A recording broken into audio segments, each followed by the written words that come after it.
Hi, I'm Andy Ritchie, and this is my memories down Sheepfoot Lane. Three players looking for the high ball in the penalty area. It comes to Ritchie. Good effort. Oh, superb goal by Andy Ritchie on the stroke of half time.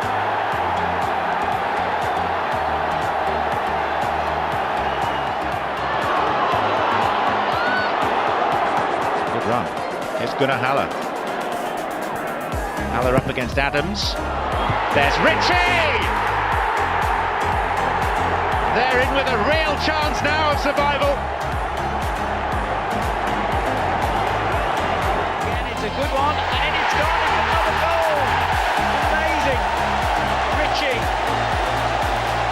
Goal number 6. Ritchie's second of the game, 24th of the season, and 10th now in the Littlewoods Cup.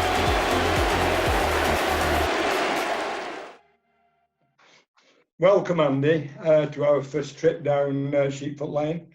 I've been a bit lazy. I haven't really done a lot of research on you and asked you a couple of questions on the phone. So I'm going to let you fill in the dates and what have you, because we're going to talk about when you started at Manchester United. And did you go straight from school to United? Yes, I did. I signed in 1975 as a schoolboy, as it was then. That was the way things were done. Obviously, it's changed. No academies then, was there? No academies. It was you signed schoolboy forms, which affiliated you to the football club. So you were, excuse me, you couldn't be poached, if you like, without them having to approach the actual football club, and then. We used to go training on a Tuesday and a Thursday night down at the Cliff in Salford, and then you would maybe play a game in the teams that they had at the club there, which was the youth system as it was, which was the B team, the A team, the reserves, and then the first team. So there was basically 4 teams, and as a 15-year-old. You were lucky if you managed to get into the B team.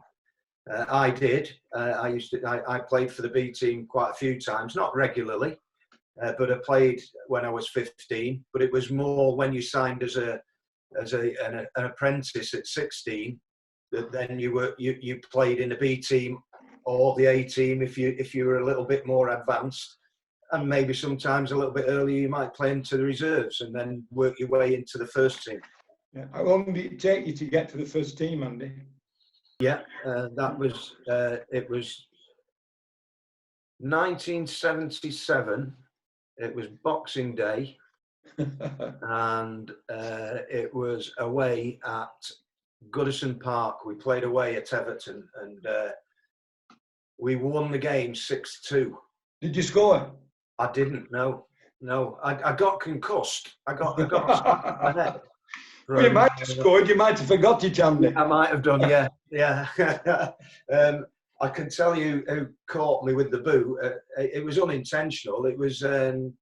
You'll remember this player, Roy. Mick Lyons. Do you remember him? Played for Everton, centre back.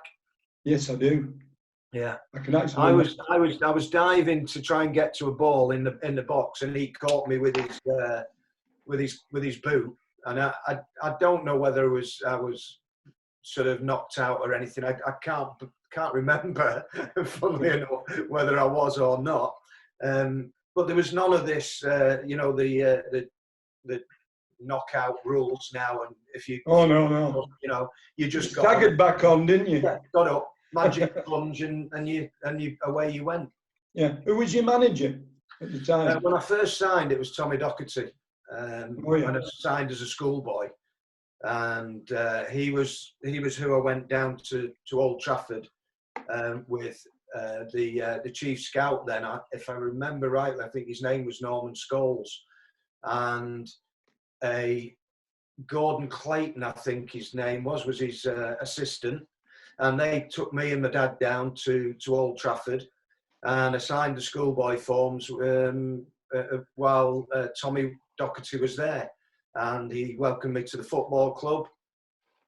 Didn't really get to know him that well because he left pretty sharpish after I'd signed, and yeah, it was just a great day to go down and get walked around and shown around the football club and then sign your life away, as so to speak. How many first team appearances did you make? I think all in all, with substitute appearances, which, as you know, then for a long time there was only one took. I think it was 42 appearances in all and 13 goals. Right. But you left very early at United, didn't you? I did. I left when I was 20. I left, excuse me, in 1980. Yeah, and that was to Brighton. It was to Brighton, you're correct. Yeah. But and the top manager at the time wasn't he Alan Mullery? Was it Alan Mullery? It was Alan Mullery, yeah. I thought it was. Went down there, and I'd already been for talks to 3 other clubs before that. I'd been to Aston Villa. I'd been to West Ham one. Aston Villa, Chelsea, and then I spoke to Arthur Cox at Newcastle as well. Yeah. So by the time Brighton came in, I think I got the hint that Dave Sexton didn't want me at the football club. So you took the first option. Yeah. One of my next questions was why Brighton? Alan Mullery, really. Yeah. He was of all the managers that I'd been to see, which at Aston Villa it was Ron Saunders. At Chelsea it was Jeff Hine. Oh yeah. And then, like I say, Arthur Cox. Alan Mullery was the one manager that I thought, yes, I like this guy. I could see myself, playing for his team. I liked his ethics and his ethos about what he wanted to do with the club, and there was some very, very good players there at the time. Yeah, well, there was a big club then with Mullery there, because Mullery in his playing days was some player, wasn't he? Was it Fulham to Tottenham? Yeah, a record fee, I think it was, wasn't it? Yeah, and he was England international. He was a nice fella as well. He was something. He was ebullient, but he also, I think, was quite a good man manager as well. That sort of waned a little bit later on when we weren't playing as well as we maybe could have done. And it puts pressure on managers, doesn't it? Oh, yeah, it does. You know that, don't you, Andy? I do. You played for Leeds against us, didn't you? I did. It would have been games or one of them? It would have been Billy Bremner. Ah, yeah. Billy Bremner was the manager. Yeah. Did you play in both games, Andy? Or no, just I didn't. One? No, Roy. I played in the first game at Ellen Road because there was the playoffs were a bit different then as well. There was played in the first game out of the first division in the playoffs in those days, wasn't there? Yes. And I think it was Charlton Latics.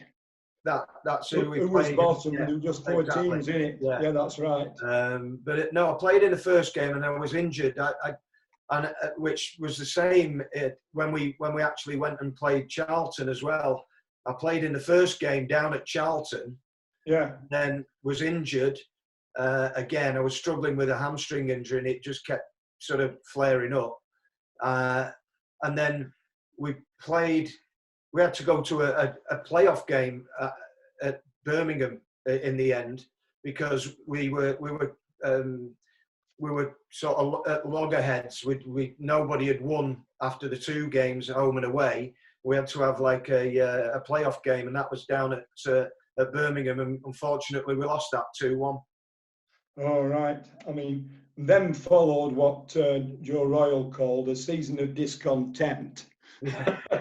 I think he used that twice between the cup runs as well when we had a bit of a lull before euphoria started. But we had to sell. I think if you remember that game at Boundary Park, you were so close to beating us. Mike Cesare had scored. Yes, that would have put you through into the playoff against Charlton. And that and we managed to get that little pest Edwards. Yeah. Well, listen, he was brought in because he was such a goal scorer. Yes, he was. He scored in both games, didn't he? And he did. And to be quite honest, when he came to Leeds from Sheffield United, Keith Edwards, he had a torrid time in front of goal. He hardly scored any goals at all. Well, he managed it in playoffs. He scored in the big ones, and he managed to get one right at the end, which took us through on away goals, I think. Yeah, that's right. We had to sell players because we were still short of money even after the playoffs. Yeah. And so off went Joe again, back to Leeds for another bargain, and it was you. Yeah. Well, I'd been at Leeds about nearly 4 years after joining from Brighton, and for virtually the last year and maybe a bit more, I was on a week-to-week contract at Leeds because I tried to sort a new contract out. We had a new contract on the table, and a technicality cropped up, which I won't get into now. It meant that I wouldn't sign the contract with this technicality. I wasn't prepared to do it. And it just went on and on and on. And I said, right, well, I'm not signing. And what a week-to-week contract meant then was if I wanted to leave Leeds, I gave them a week's notice. If they wanted to get rid of me, they gave me a week's notice. So it wasn't the best and ideal situation, but I was still playing. And that made it a lot easier. So the way that I actually came to Oldham was after the first sort of year as a player on a week to week, I wrote letters out to every single football club in the 4 leagues as it was then, because it was obviously first, second, third and fourth divisions as it was. And I wrote a letter to every single manager saying, this is my situation. I'm a free agent. If you want to come, are you interested? Blah, blah, blah. Put my CV down and everything.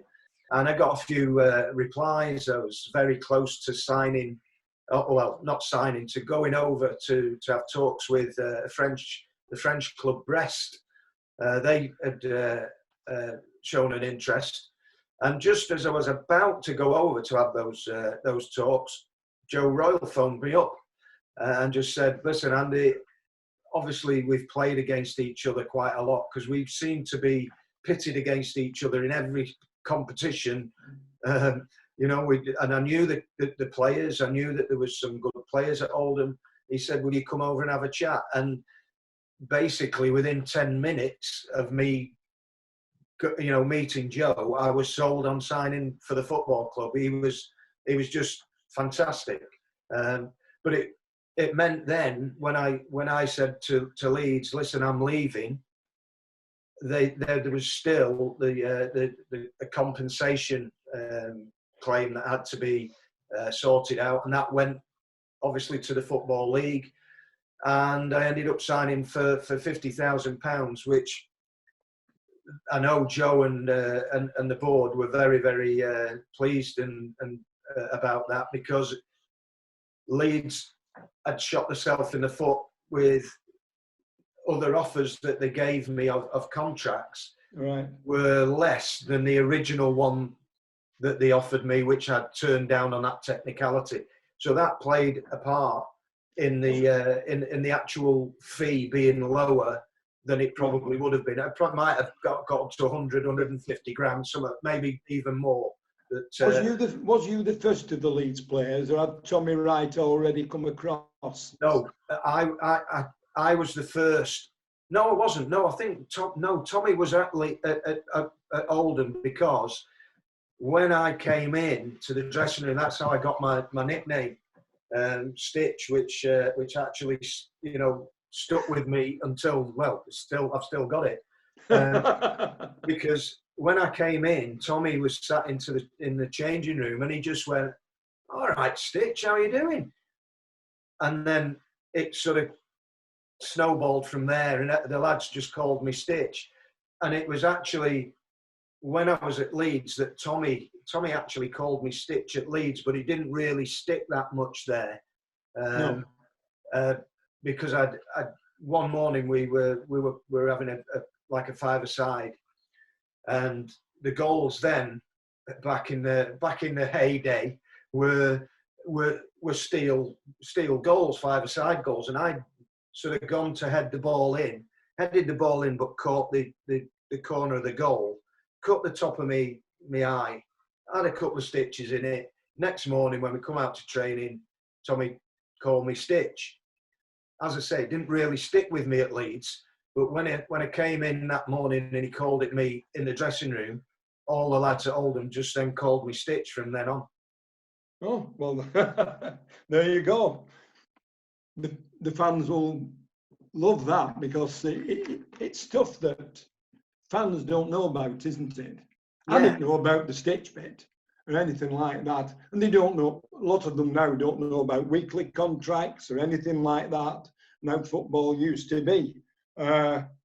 So you arrived at Boundary Park and probably had 6 or 7 years of euphoria, didn't you? Yeah, well, I think all my playing time there was fantastic. Was Europe? Yeah, yeah. It was 8 years, wasn't it? Well, I think all in all, I think I got it wrong. We were talking about it the other day, and I think I said I was there as a player and manager with a little couple of seasons out when I went to Scarborough. Yeah. I said about 13 years. I think it was probably about 11 and a half. All right.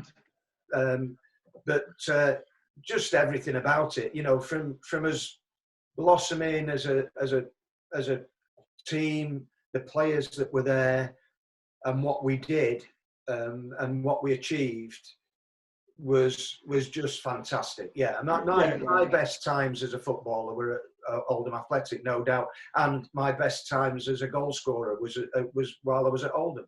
How many did you score at Oldham altogether? Can you remember that? I know I'm number 3 in the goal scoring list, because it's obviously Roger Palmer, number 1. Yeah, about 149, Roger, aren't it, from midfield? Yeah, I might have been about 126, something like that. Yeah, all right. What about Frankie Bond's goal scoring record at Boundary Park? Your big mate? Yeah, I'm not sure how many he would have got. Well, he got injured at Leeds, didn't he, funnily enough? Yeah. I was there that day when he got injured. Yeah, I mean, when we played at the League Cup final, he was injured as well. Marshy was obviously injured. Yes. For the Littlewoods Cup final. Marshy was injured because he had a problem with his thigh. But Bunny that day played with the biggest blister I have ever seen on someone's heel. How he got through the game, I have no idea. It was just pure adrenaline for him. And again, you know, we obviously didn't manage to topple Nottingham Forest that day. I actually thought we were the better team. And I think, do you know, Andy? I was there, and I was with Fred Austin, who used to, you know Fred, don't you? Who owned Oldham Press Agency, and we had our wives with us. And when I got home, I'd recorded the game, and it was only then I realised how well we had played that day. Yeah, yeah. And I think we really did. I think Brian Clough said that afterwards in his interview, that he felt that, you know, they got away with it that day. One of his motivational speeches before the cup final, Brian Clough did say, if I was a player at Nottingham Forest, I'd be frightened to death about Sunday. Yeah, Yeah. When he did. And it was very fair, Clough. We was one hell of a side, wasn't we? Yeah, I mean, that's all credit to Joe and obviously Willie Donachie and the scouting network. Jim Cassell's. They saw people, they saw the potential that probably we hadn't reached at quite a lot of us, and I'm putting myself in that bracket. That we just clicked, and that potential was brought out in a lot of the players that Joe put together in the tie. Yeah. All right. I was talking to Frankie Munn when he was our manager recently, and he was talking about the Scarborough game. Yeah. When we, funnily enough, he used to talk about it every day, didn't he? But we went into that game as underdogs because they'd had a scout before at Scarborough, didn't they? Yeah. Who was it? I don't know who it was. I can't remember who they'd beaten. Who was it they'd beaten in? It was a first division team, wasn't it? Yeah. But It was morning, Frankie, because he said if you'd have passed the ball a bit more, you'd have scored more. Well, listen, I've always told him I scored the best goal that night, and he's got a collage of the pictures of those 6 goals, which was brilliant for him. He's always in an inset. It's never been beaten. It's a record, isn't it? Yes, it is. And in every single picture, he's putting a ball in the net, and I'm just at the side of him. So he was a greedy so-and-so that night. Yeah. Just left 1 or 2. I'd have had 3 goals as well. Well, he couldn't miss though, could he, that night? I mean, I don't know. I think the last one, the volley at the end, was a fantastic goal because it came down. Oh, yeah. He had to really concentrate for that one. But it couldn't have happened to a nicer fella. He's a great friend of mine, brilliant, and the best player I've ever played up front with, by no shadow of a doubt. Can you remember any of your favourite goals? For Oldham? Or just any goals? Well, the match-changing one in one of the cup runs, wasn't it? I mean, we know which was a massive match. In injury time. The second goal down at Southampton. That's the one. I've got it written down here on my notes. Yeah. And I think that was dubbed the goal that made the club $1 million. I wish I'd have got a bit of it, but I didn't. I mean, that was just. I mean, there was so much around that game, wasn't there? People couldn't get in the ground that had travelled down. They were in pubs. They were, and yeah, that's right. And it was, I think, was it 6 or 7 minutes into injury time? Yeah, it was. Yeah. I forgot the name of the referee. Who was quite a photogenic guy. You know him regular. They were going mad, Southampton, because I do know his name. Sat in front of us there that night, in front of the press box, was all Southampton's players' wives. And as they were coming out, we heard one of them say, "Well, he's not looking forward to going to Oldham on that plastic pitch." Yeah. They were beaten before they set off to Oldham, Andy. Well, I think what it was such a psychological blow as well, because the referee, who I want to call him Ron or something like that. Anyway, the ref had come in before the game. Sure, some fans will be emailing us in now to tell us who it was. You might get it up on, but he'd come into both dressing rooms and told us what he was going to do, and said to the manager and the players, when it's 45 minutes is up at half time, I'm blowing. I'm not doing any injury time. I'm blowing up on 45 minutes, and then I'm going to add all the injury time on at the end of the game. Just to let you know, this is what I'm doing tonight. Why he did it, I don't know. Yeah, it wasn't a natural thing, that, was it? Wasn't. Not, in those days, usually you had your 45 minutes and maybe a minute or 2 of injury time. Yeah. And your next 45 and a minute or 2 of injury time or whatever it was. But he chose that night to do it the other way. And that was, and we had 7 minutes at the end. Yeah. And I managed to score virtually on the final whistle, because they took the ball to the centre spot, kicked off, and then he blew for full time. And then it all went off. Jimmy Cage absolutely ballistic, ran over to the referee, giving him, everything. I tried to get Jimmy away because I knew Jimmy. I was good mates with him. I played at Brighton with him. And he wouldn't shake my hand after the game. And it was, it really was. Oh, yeah. It was not a good thing after the game. No. But we got there. I managed to score the 2 goals, and as you say, I think they were very worried about coming up to Oldham and playing us on the plastic, and those worries were confounded because we beat them 2-1. I think I'm right. 2-0. Southampton player made his debut that night at Boundary Park. Oh, Latics, no? No, try Alan Shearer. Oh, was it? Right. I think he was. He came on as a sub. Yes, he did. Yeah, he must have. Was he? Boy Wallace. Was he? Yes, he did. Yeah. Anyway, during this time, and after all this time, after the first civic reception and what have you, and another partial cup run. Yeah. We reached the promised land, didn't we? We did. We certainly did. And funnily enough, during that time in the promotion season, just knocking back to that, you had quite a few injuries, didn't you, in the promotion season? Yeah, I was struggling. So did Marshall as well. I think we all did. We all had injuries. I think a lot of it was down to the 38 home games the previous season.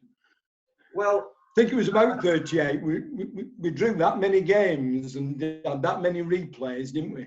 I think the in 1990, which was culminated in obviously just missing out on promotion and going to the Littlewoods Cup final. I think we played something like 72 games. Yeah. Oh, aye. And when you think about the squads back then, there was probably 20. They weren't very big, were they? No, 22, 25 maybe at Yeah. maximum. We were playing like virtually 3 games a week towards the end of the season, and I think that was probably fatigue that actually did for us in 1990 for promotion. Yeah, we managed to get the promotion in the next season, and talking about injuries, getting back to that point, I think looking back now, there's quite a lot of players had injuries, and it's probably to do with the plastic pitch. I remember I was talking to David Pleat when we looked at the plastic pitch at the start. Yeah. He came up to Oldham and went down to Luton, and he actually said a player the plastic pitches at the time could only manage 3 years on one of them, or else the knees and the hips go. Right. Yeah. Well, there was a lot of. I always remember him saying that. Yeah. I mean, Andy Barlow had a knee injury. Yeah. Frankie Bunn had a knee injury. Yeah, he did.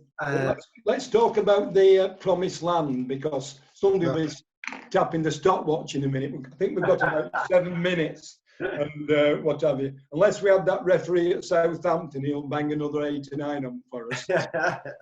Yeah, you never know. We lasted 3 seasons, which was a terrific achievement. No parachute payments or anything like that. No big money available. It was before all that, wasn't it? It was. I mean, the first season, we had the situation where we were about 5th after quite a few games. Yeah. In the first division. Then we had a lot of injuries in the middle. And then we had the situation at the end where we had to win 3 games, which has been aptly described as the Great Escape. Yeah. The Premier League have actually said that it is the best escape there's ever been.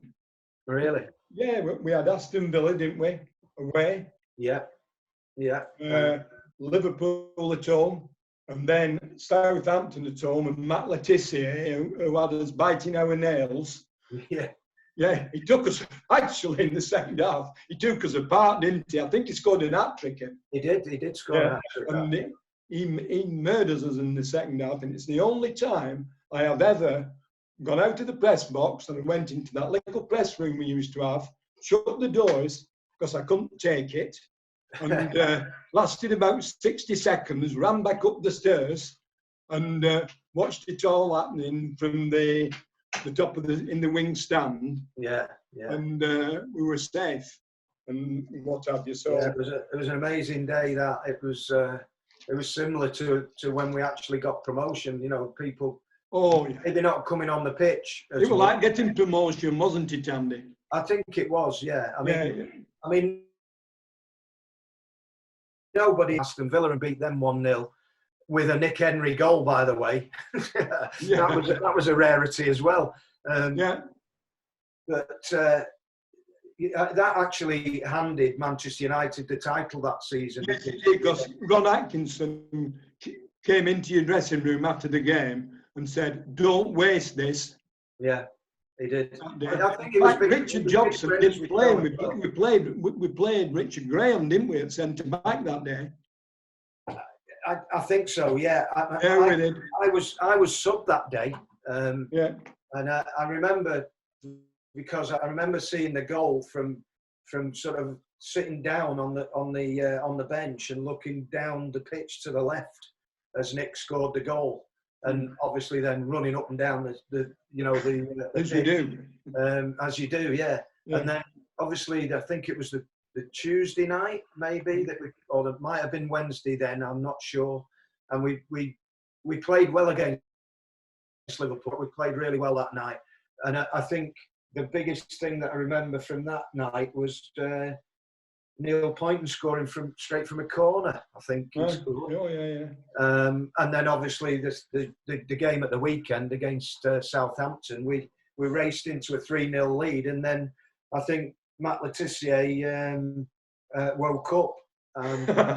Decided to start. Yeah. Well, he was that sort of player, wasn't he? He was very languid, wasn't he? As he hobbled around the pitch. Eventually, you went off to Scarborough as a manager, didn't you?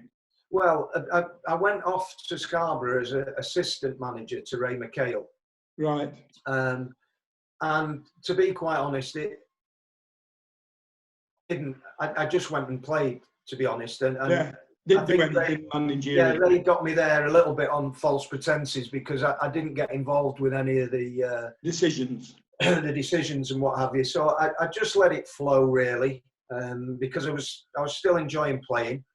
And then Ray got relieved of his managerial role, but became assistant manager to Mick Wadsworth, who came in, and then Mick brought me in on the coaching side, and I became what would be like assistant coach, player, if you like, player assistant coach.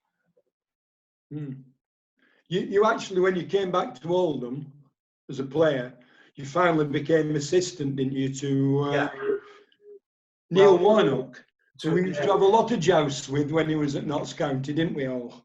Yeah, we did.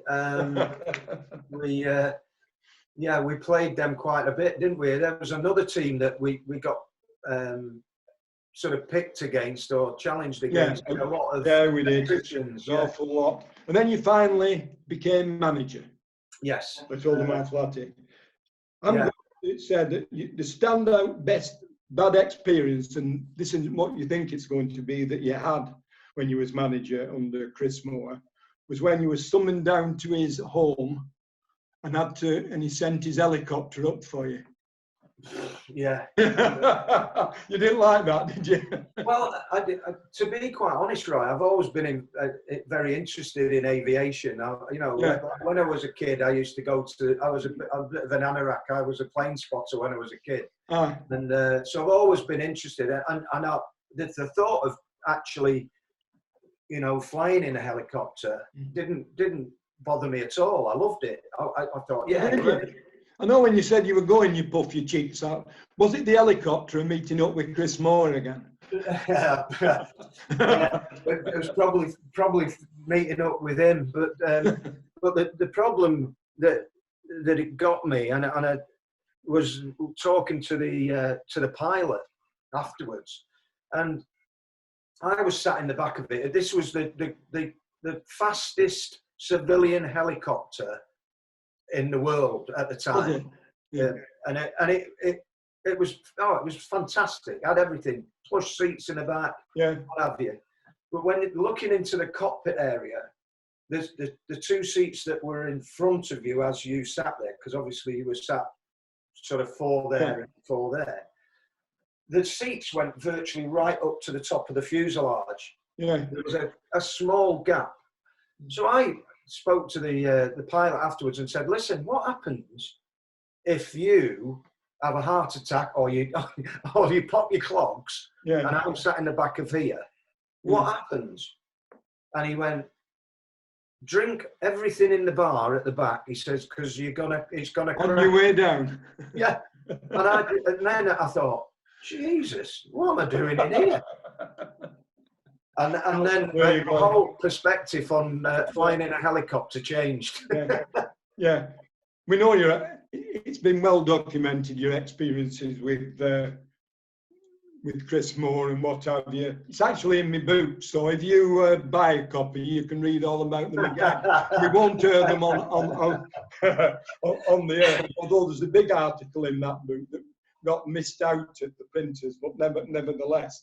So just to wind it up, and before we ask you questions, you finished up as a manager at Barnsley, didn't you, for a couple of seasons? Well, I obviously left Oldham before my time. I thought, we had unfinished business, but that's out of my hands. I then went back to Leeds United as academy manager at Leeds. For a time, and then I went to Barnsley and I was manager. Well, initially I was assistant. Well, no, initially I was the academy manager there, and then I became assistant manager to Paul Hart, who had come over from Nottingham Forest. And then when Paul was relieved of his post, I became manager, and we managed to stay in the division, and then the year after, in 2006, we managed to get promotion to what was then the Championship through the playoffs at Cardiff against Swansea. Oh, well, and then you became a media man. What? I was manager at Huddersfield then. I went to Huddersfield and I'd just about a year. Yeah, at Huddersfield as manager at Huddersfield. And believe it or not, I got sacked at Huddersfield, or well, they say it was mutual consent, but we all know what that means. And believe it or not, in my tenure while I was there, my success rate was nearly 44% success in terms of winning games. Yeah. And if that's not good enough for anybody, then I don't know what is. I mean, nearly getting towards half your games that you've won is not bad, but I still got the tin tack there. Yeah. Well, anyway, very, very interesting. It's a lot of stuff that the fans and the younger fans won't know about that. I think the fans don't know where I am. Natalie wants to ask a couple of questions. Pleasure. Plays with mine. Very interesting. It was. I don't know if people have seen the documentary that was filmed about Neil when he was at Sheffield United as manager. And a very successful manager. I think he's had the most promotions as a manager. That might be, I might be wrong there, but he has had a lot of promotions. Very, very successful. But it was like, if you've seen the documentary, it was like that after every single game. And he used to, if we'd done well, it was fine, wasn't it? Everything's rosy in the in the bedroom, if you like. But if we got beat, it was just the same sort of rhetoric and having a go at players and swearing and this, that, and the other. And he would walk out of the dressing room. So he'd be having a go at the players and getting changed at the same time. And he'd walk out, go in the shower, and then he'd come back in, and then he'd start again. And you could see the players like just thinking, "Oh my God, just shut up," you know, one of those. Yeah. But it was interesting. He taught me things as well. You know, you learn from everybody. And as a manager, when I became a manager, I learned and got hints off of all my managers, Joe, Dave Sexton, Mike Bailey, Alan Mullery, all those rolled into one. You take those things and then you put your own personal aspect into becoming a manager. But yeah, very, very interesting, let's say. Yeah. There's a lot of stories I could tell you, but have you got a bleep machine? No.